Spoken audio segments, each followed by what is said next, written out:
Now, it's been nearly 2 months of a brutal war between Israel and Hamas, killing many civilians on either side. In what may be seen as a breakthrough now, both sides have agreed on a 4-day ceasefire. After the first swap, now reports say that Hamas will free 14 more hostages in exchange for 42 Palestinian prisoners that are being held by Israel in the second swap. The question now is, what is the next step that should be taken to ensure peace in the region? Now, being joined by Dr. Kirushnan, visiting faculty at Ben Gurion University in Israel, as well as Middle East experts Kamar Agha and Wael Awad. Before we discuss further with them, take a look at this report on the latest developments.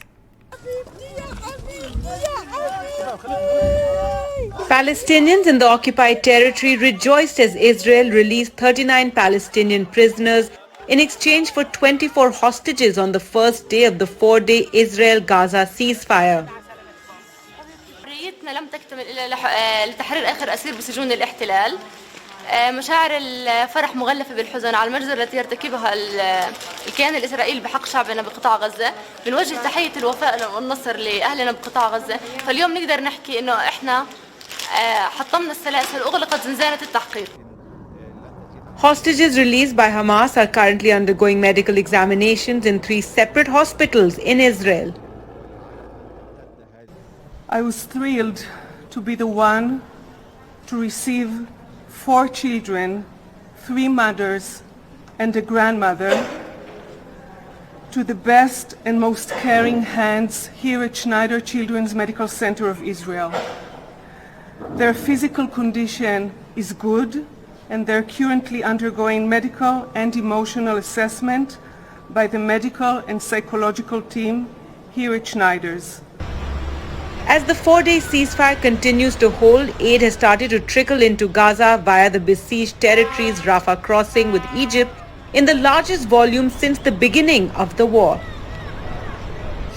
Even as the Israeli Prime Minister Benjamin Netanyahu has promised that the truce does not signal an end to its war on Hamas, US President Joe Biden in a statement expressed hope that the truce could likely be extended. Bureau Inputs, NDTV.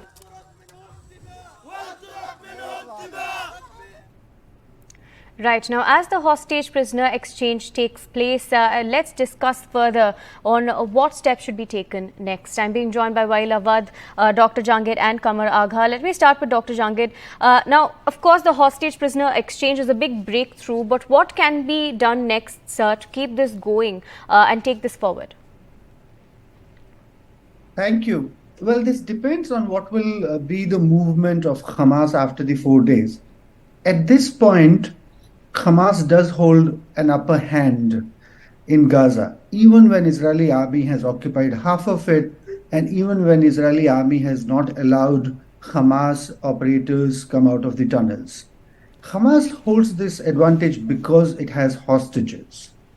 And I think after trying for a month, Israeli army went into north of Gaza on 27th of October. In that 1 month, except reaching to 1 female soldier that was freed by Israeli army in the very first week, Israel has not succeeded in reaching to the hostages on its own. So the military operation, as expected, did fail when it comes to the rescue of the hostages. So I think Hamas, if will agree to release more hostages in return of ceasefire, that can happen. But I do think that Hamas is a very, very maximalist and irresponsible actor in this conflict, which means that in order to have ceasefire, they would not release the hostages, but rather bargain hard with Israel to have maybe more of their serious, prisoners. When I say serious prisoners, the prisoners which are in Israeli jails on account of terror or on account of killing Israeli civilians in the past. Okay. I think so far they have got release from the Israeli jail people who have been either in minor crimes like stabbing, or they are minor in age and they are women.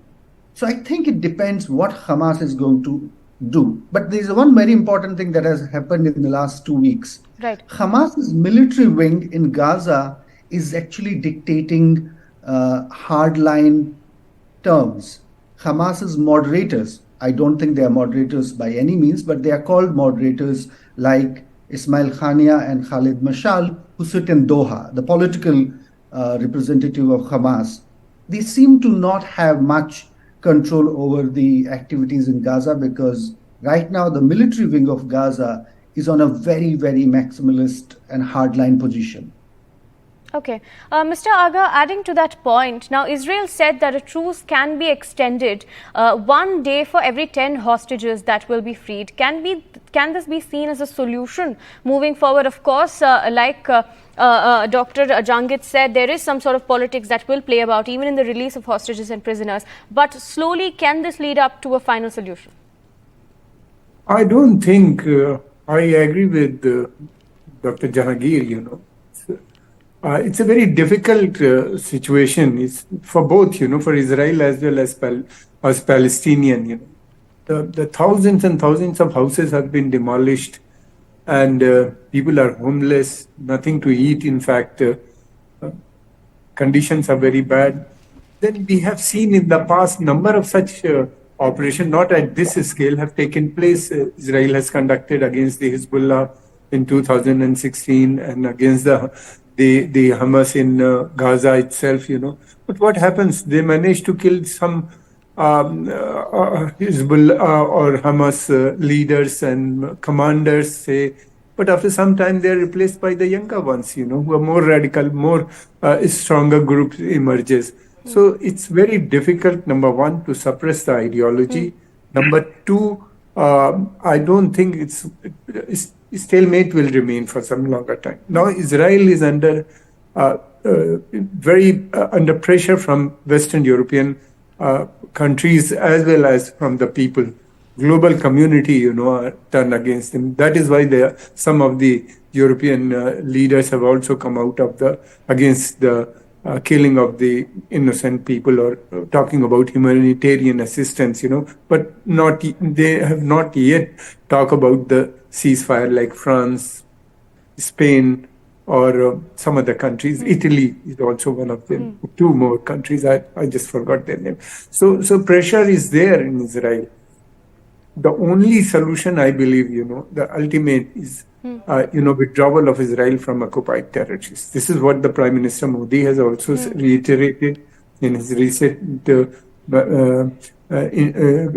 calls, to Palestinian Authority chairman. And, the other leaders have also started talking, because there's no military solution. It's not, they keep on killing people. They're releasing, fine 40 or 50 Palestinians, but since yesterday they have also arrested, dozens of people in West Bank. And so this cycle of violence is going, it's not ending. So I believe, it may take some time, but this military solution is not there. Number one, ultimate goal should be, the international community. It's a responsibility of the international community is to ensure, withdrawal of Israel from all occupied territories, including Golan Heights. Otherwise, it will continue for a longer period of time. Right, Mr. Abad, now on that point, the point that you said was very interesting, that the international community is what plays a huge role in that. When we talk about that, India, of course, like you mentioned, has been advocating for this, like you said, and they have been standing for peace. So what role can India play, Mr. Abad?